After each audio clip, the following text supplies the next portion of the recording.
इस वीडियो में हम लोग देखेंगे क्लास 7 सिविक्स के बुक का चैप्टर 8 और शर्ट इन द मार्केट का। हम लोग सपना वाली जो स्टोरी है वो देख ली थी। अब हम देख लेते हैं the cloth market of Erode. तो इरोड जो है वो बाई वीकली क्लोथ मार्केट है, मतलब हफ्ते में 2 बार लगता है। और ये जो जगह है ये है तमिलनाडु में। ये one of the largest market है क्लोथ्स का पूरी दुनिया में, मतलब बहुत ही बड़ा मार्केट है ये।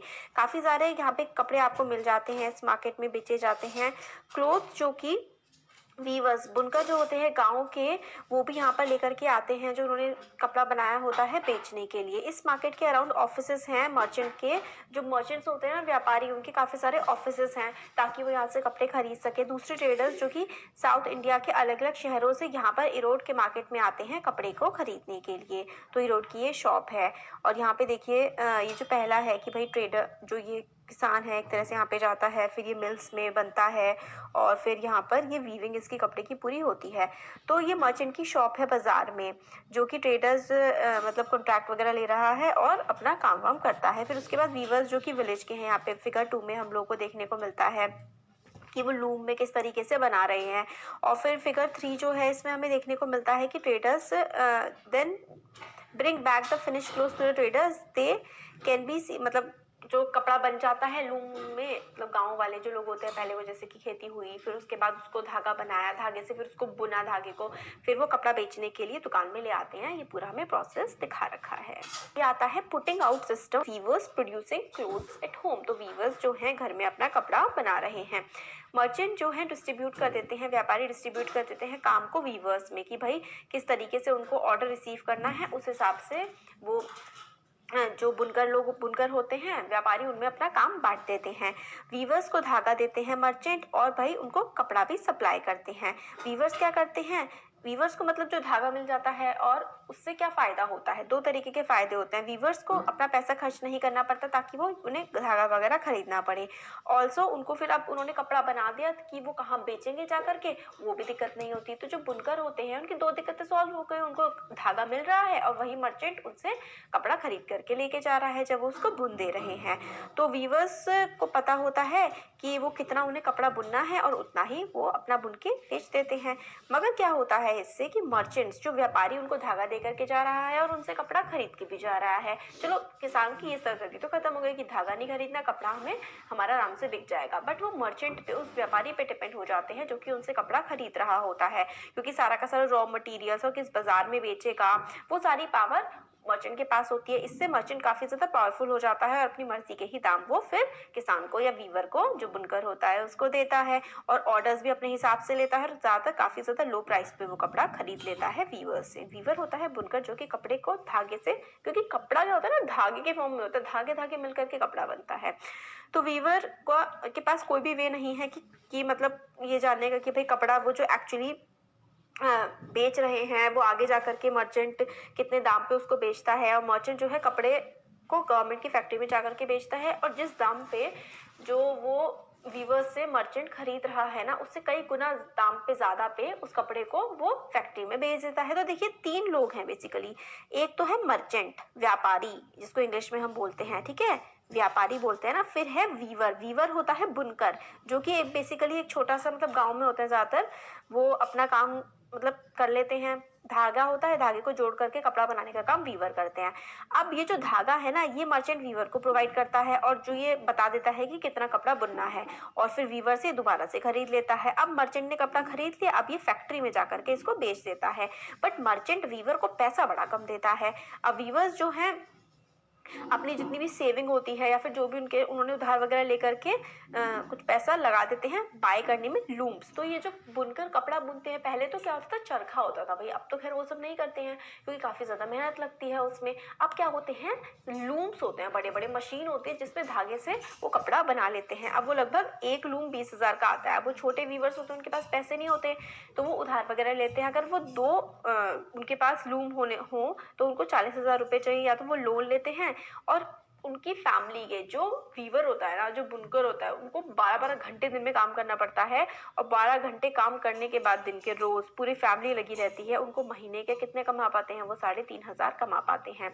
ये अरेंजमेंट जो होता है ना मर्चेंट का और वीवर का, ये एग्जाम्पल होता है पुटिंग आउट सिस्टम का। पुटिंग आउट सिस्टम मतलब मर्चेंट ने भाई काम बता दिया वीवर को, ये काम करना है, और वीवर ने काम करके मर्चेंट को दे दिया, तो ये होता है पुटिंग आउट सिस्टम। इससे मर्चेंट रॉ मटेरियल मतलब धागा सप्लाई कर रहा है और जो धागे से कपड़ा बन जा रहा है फिर उसको वापस ले जा रहा है। और इस तरीके का काम जो है वीविंग इंडस्ट्री में काफी ज्यादा प्रेवलेंट है, बट इससे वीवर को बड़ा मतलब नुकसान टाइप ही समझ लीजिए, सिर्फ 3,500 रुपए वो महीने के कमा। अब आता है वीवर्स कोऑपरेटिव। हम लोगों ने देखा कि वीवर्स को काफी कम पैसे मिलते हैं, तो क्योंकि मर्चेंट उनसे कपड़ा ले जाते हैं और पैसे काफी ज्यादा कम देते हैं, और वीवर्स भी मर्चेंट्स पे काफी ज्यादा डिपेंड होते हैं। वीवर्स है बुनकर जो कि धागे से कपड़ा बनाते हैं, और मर्चेंट है व्यापारी। तो जो वीवर्स की कॉर्पोरेशन अगर बन जाए, देखिए कॉर्पोरेशन का, देखिए कॉर्पोरेट शब्द है, कॉर्पोरेट शब्द का मतलब होता है साथ करके लोग साथ मिलकर के काम अच्छे से कर पाए, उसका मतलब होता है कॉर्पोरेशन। तो अगर वीवर्स अपनी कॉर्पोरेटिव बना लें और मर्चेंट्स पे डिपेंड ना रहे और खुद ही जाकर के फैक्ट्रीज में कपड़ा बेचे, तो उनको कितना फायदा होगा, है ना। तो क्योंकि मर्चेंट्स थोड़े मिडलमैन टाइप के होते हैं और मतलब बीच बिचौलिए होते हैं ना, तो वो प्रॉफिट ज्यादा कमाने की कोशिश करते हैं। अगर वीवर खूब सारे वीवर्स इकट्ठे हो जाए और फिर फैक्ट्री से खुद ही कॉन्ट्रैक्ट ले ले, तो उनको कितना ज्यादा फायदा होगा। तो यही होती है कोऑपरेटिव। कोऑपरेटिव में काफी सारे लोग मिलकर के साथ में आते हैं और फिर अपना कोई बिजनेस चलाते हैं। उनका क्योंकि कॉमन इंटरेस्ट होता है, साथ में काम करते हैं और सबका बेनिफिट इससे होता है, सबका फायदा होता है। वीवर्स कोऑपरेटिव जो है, वीवर्स जो है ग्रुप फॉर्म करेंगे, उसमें हमने आपको मतलब अब मैंने बता दिया आपको। तो मर्चेंट जो है बीच में ज्यादा पैसा खा जाते हैं, वो फिर नहीं हो पाएगा। कई बार क्या होता है, गवर्नमेंट हेल्प करती है कोऑपरेटिव्स की ताकि वो कपड़ा खरीद पाए, मतलब कपड़ा बेच रहे हैं अपना रीजनेबल प्राइस पे। जैसे कि तमिलनाडु गवर्नमेंट जो है वो फ्री में यूनिफॉर्म बांटती है, तो ये क्या करते हैं, वीवर्स की जो कॉर्पोरेशन है तमिलनाडु में, उनसे कपड़ा खरीद लेते हैं और अपना उनको सही तरीके से फिर पैसे भी वीवर्स को डायरेक्टली मिल जाते हैं। तो पावर लूम्स कॉपरेटिव्स हैं, उनसे डायरेक्टली कपड़ा खरीद लेते हैं। तो ये एक कोऑप्टेक्स का एग्जाम्पल है कि भाई वीवर ने कॉर्पोरेशन बना ली और वो डायरेक्टली जिसको कपड़ा खरीदना है उसको जाकर के बेच देते हैं। अब यहाँ पर देखिए, वुमेन वर्कर्स स्विंग बटन इन अ गारमेंट फैक्ट्री में वुमेन वर्कर्स बटन सिल रही हैं। अब garment exporting factory in near Delhi, तो दिल्ली के पास एक गारमेंट को एक्सपोर्ट करने की, देखिए एक्सपोर्ट करने का मतलब होता है विदेश में सामान भेजना, तो विदेश को सामान भेजने वाली एक गारमेंट्स की फैक्ट्री है। तो इरोड मर्चेंट सप्लाईज, जो इरोड मर्चेंट है वो अपनी कॉटन को सप्लाई कर देते हैं अलग अलग पार्ट्स में, और फैक्ट्री जो है दिल्ली के पास, वहाँ पर भी इनका जो है सप्लाई आता है। जो गारमेंट एक्सपोर्टिंग फैक्ट्री है ना, वो इस क्लोथ का इस्तेमाल करती है, जो इरोड से कपड़ा आता है उसको शर्ट्स बनाने में। अब शर्ट जो है वो फॉरेन में, विदेशों में जाती हैं। अब जो फॉरेन बायर्स होते हैं, among the foreign buyers are business person from the US and Europe who run a chain of stores। तो यूएस से, यूरोप से जो है कपड़ा खरीदने के लिए इंडिया से जाता है कपड़ा, और वहाँ पे यूएस में, यूरोप में वो चेन्स ऑफ स्टोर्स, मतलब बहुत सारे स्टोर्स की चेन है, बहुत सारे स्टोर्स वहाँ पे चलाते हैं और यहीं से कपड़ा जाता है। काफी सारे लार्ज स्टोर्स है, वो बड़े मतलब बिजनेस करते हैं और अपने ही टर्म्स पे करते हैं, क्योंकि वो बहुत ज्यादा अमीर होते हैं, तो वो अपने हिसाब से अपनी मर्जी का कपड़ा खरीदते हैं, अपनी मर्जी का पैसा देते हैं। और उनकी डिमांड ये होती है कि सस्ते से सस्ता कपड़ा उनको सप्लायर से मिल जाए और फिर वो आगे जाकर के बहुत ही महंगा उसको बेच देते हैं। इन एडिशन काफी ज्यादा हाई स्टैंडर्ड्स भी होते हैं क्वालिटी के, और टाइमली डिलीवरी भी करनी होती है, मतलब क्वालिटी भी अच्छी होनी चाहिए, टाइम पे डिलीवरी भी होनी चाहिए, बट पैसे वो लोग काफी कम पे करते हैं।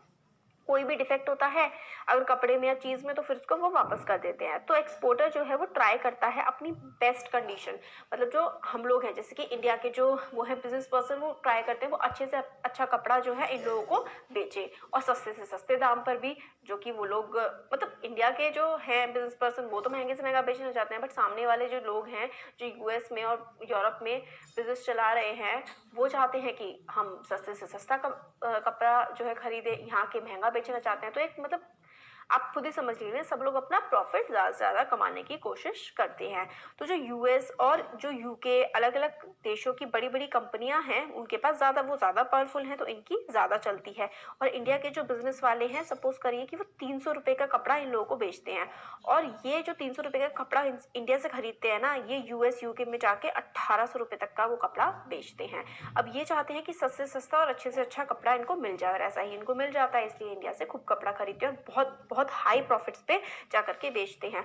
तो सोचिए, जो इंसान वीवर है, जो किसान है, वो कितना ज्यादा कम कमाता है, और बाद में जो ये फैक्ट्री वाले होते हैं जो विदेशों में कपड़ा बेचते हैं, ये कितना ज्यादा कमाते हैं।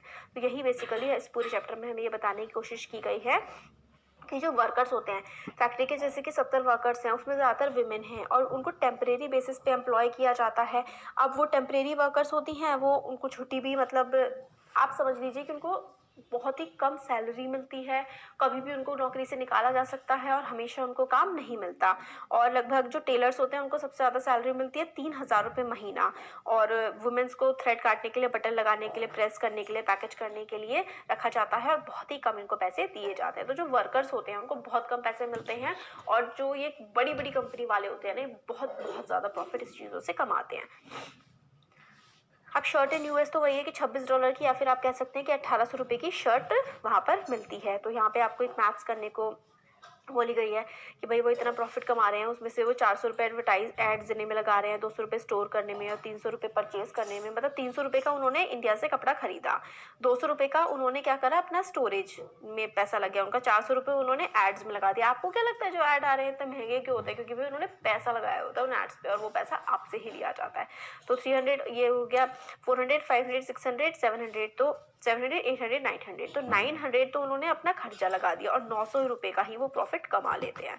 और हमारे व्यूवर्स कितने कितने महीने का 3000 कमा पाते हैं और ये लोग एक एक शर्ट पे 900 रुपये कमा देते हैं। तो आप लोग खुद सोच सकते हैं ये लोग बड़ी बड़ी कंपनियां कितना कमाती हैं और हमारे देश के लोग जो काम करके दे रहे हैं वो कितना कम कमा पाते हैं। अब who are the gainers in the market? तो भैया देखिए, हम लोगों ने देख ही लिया है कि जो मार्केट की चेन होती है उसमें जो प्रोड्यूसर जो कि कॉटन उगा रहा है वो बहुत कम कमाता है और जो सुपर मार्केट्स होते हैं जिनके, वो काफ़ी ज़्यादा कमाते हैं। बाइंग एंड सेलिंग जो है वो एक काफ़ी सारे चेन में चलती है। तो रिकॉल करें अगर हम लोग कि कौन कौन इसमें इन्वॉल्व होता है खरीदने में और बेचने में और किसको ज़्यादा प्रॉफिट होता है। तो प्रॉफिट जो है वो तो जो बेसिकली इसमें बार बार एक ही चीज़ रिपीट करी गई है, मैंने आपको बता ही दिया है, जो बड़े बड़े बिजनेस पर्सन होते हैं ये काफ़ी ज़्यादा कमाते हैं। अब मार्केट एंड इक्वालिटी, तो जो फॉरेन बिजनेस पर्सन होते हैं वो काफ़ी ज़्यादा प्रॉफिट कमाते हैं एज़ कम्पेयर टू जो गवर्नमेंट एक्सपोर्टर है, मेड ओनली मॉडरेट प्रॉफिट। जो गवर्नमेंट को एक्सपोर्ट कर रहा है, हमारे देश का जो बिजनेस पर्सन है इनको बेच रहा है बाहर वालों को, ये बहुत ही कम हमारे देश वाले तो प्रॉफिट कमा पाते हैं। जो बाहर एक्सपोर्टर्स हैं ना, बड़ी बड़ी कंपनी बहुत ज़्यादा प्रॉफिट कमाती हैं। और जो वर्कर्स हैं भाई वो तो बहुत ही मुश्किल से ही अपना जीवन यापन कर पाते हैं। और जो फार्मर है वो भी बहुत कमा पाते हैं, बहुत ही कम कमा पाते हैं, जबकि वो बहुत ही ज़्यादा मेहनत करते हैं। तो ये जो मार्केट है ना, ये फेयर प्राइस का तो बिल्कुल भी नहीं है। मर्चेंट या फिर ट्रेडर्स जो है वो थोड़ा बहुत कमा लेते हैं। फार्मर्स जो है, फार्मर्स हो गए, जो वर्कर्स हो गए, ये लोग बहुत ही कम कमाते हैं। फिर इनसे ज़्यादा कमाते हैं मर्चेंट्स जो होते हैं, व्यापारी। फिर इससे ज़्यादा जो फैक्ट्री वाला होता है वो कमाता है। और सबसे ज़्यादा ये जो बड़ी बड़ी फैक्ट्रीज वाले होते हैं ना, बिजनेसमैन, बिग मर्चेंट्स, ये बहुत ज़्यादा कमाते हैं। तो हम लोगों ने देखा था कि कांता सपना कितना ज़्यादा कम कमाती हैं क्योंकि अपने घर के खर्चे भी नहीं वो चला पाते। तो भाई डेमोक्रेसी होनी चाहिए हमारे मार्केट में, मतलब कि भाई मेहनत तो सभी कर रहे हैं तो सभी बराबर कमाएं तो ऐसा। बट हमारे देश में या फिर पूरी दुनिया में इनफैक्ट ये सब नहीं हो रहा है। जो बड़े बड़े बिजनेस पर्सन होते हैं वो बहुत ज़्यादा कमाते हैं क्योंकि वो बहुत ज़्यादा पावरफुल होते हैं और सस्ते दामों पे चीज़ें खरीद पाते हैं। और ऑन द अदर हैंड जो है मार्केट ऑफर करता है लोगों को अपॉर्चुनिटीज़। देखिए ये सब तो हमने देख लिया कि किस तरीके से कौन कितना कमा रहा है और किस तरीके से चीज़ें चल रही हैं। बट एक ये भी है कि मार्केट ऑफर करता है लोगों को कि लोग भाई चीज़ें अपनी बेच पाते हैं और ख़रीद पाते हैं, या फिर कोई प्रोड्यूस कर रहा है, कोई उगा रहा है, कोई उनको खरीद रहा है, फिर बेच रहे हैं, है ना। तो एक प्रोसेस पूरा का पूरा मार्केट में चलता है। फार्मर जो है जो कि कॉटन उगा रहा है, फिर वीवर जो है वो कपड़ा बना रहा है। ऑन द अदर हैंड जो रिच और पावरफुल होते हैं लोग, ये देखिए गवर्नमेंट की वो है मॉल्स वगैरह में, वो जो बड़े बड़े मर्चेंट्स होते हैं वो सबसे ज़्यादा प्रॉफिट मार्केट से कमा पाते हैं। और these are the people who have money, और उनके पास फैक्ट्रीज होती हैं, बड़ी बड़ी शॉप्स होती हैं, बड़ी बड़ी होल्डिंग्स वगैरह होती है, बड़े बिजनेस होते हैं, बहुत ज़्यादा कमा पाते हैं। पुअर जो है वो रिच पर डिपेंड होते हैं कि भाई वो उनका सामान को आके खरीद लें और बहुत सस्ते दामों पर वो खरीद के ले जाते हैं। लोन्स पे भी डिपेंड होते हैं, जैसे कि सपना अपने जो मर्चेंट है, ट्रेडर उसका था, उससे वो लोन भी लेती है, कर्जा भी लेती है, रॉ मटेरियल लेती है। और जो वर्कर्स होते हैं वो अपने गारमेंट फैक्ट्री वाले ओनर्स पे डिपेंड करते हैं कि उनको काम मिल जाए। बिकॉज ऑफ इस डिपेंडेंस की वजह से जो पुअर है ना वो एक्सप्लॉइट हो रहे हैं मार्केट में, मतलब पुअर्स के साथ काफ़ी खराब बर्ताव होता है। क्योंकि क्या है ना, हमारे देश में लेबर बहुत ज़्यादा है, लोग बहुत ज़्यादा काम करने के लिए, तो इसलिए सस्ते दामों पर उनसे काम करवा लिया जाता है। इनसे इन सब चीज़ों को, ये जो वर्कर्स के साथ, फार्मर्स के साथ ये जो बुरा हो रहा है, उनको इतने ज़्यादा कम दामों पर काम करवा लिया जाता है, ये मतलब ठीक किया जा सकता है कोऑपरेटिव्स की हेल्प से। क्योंकि सब लोग, जब सारे वर्कर्स, सारे के सारे फार्मर्स इकट्ठे होकर के आ जाएंगे तो भाई वो अपने टर्म्स पर, अपनी मर्जी से कि भाई हम इतने ही रेट पर सब मिल करके काम करेंगे, इससे कम पे हम काम कोई भी नहीं करेगा। दिक्कत ये होती है ना कि भाई एक इंसान काम नहीं करेगा तो दूसरा आ जाएगा। तो अगर कोऑपरेटिव बन जाए ना कि भाई हम लोग इससे कम दाम पे करेंगे ही नहीं, तो फैक्ट्री ओनर को भी ज्यादा दाम देना ही पड़ेगा। अब जो लास्ट चैप्टर है इस बुक का, उसमें हम देखेंगे कि तवा मत्स्य संघ ने किस तरीके से एक संगठन बनाया, एक कोऑपरेटिव बनाई और अच्छे से काम वो कर पाए। अब सस्टेनेबल डेवलपमेंट गोल 8 में कहते हैं decent work and economic growth, भाई सबको अच्छे से अच्छी कंडीशन में काम करने का मौका मिले और अच्छा पैसा भी वो कमा पाए अपने काम के लिए। तो ये चैप्टर हो गया कंप्लीट।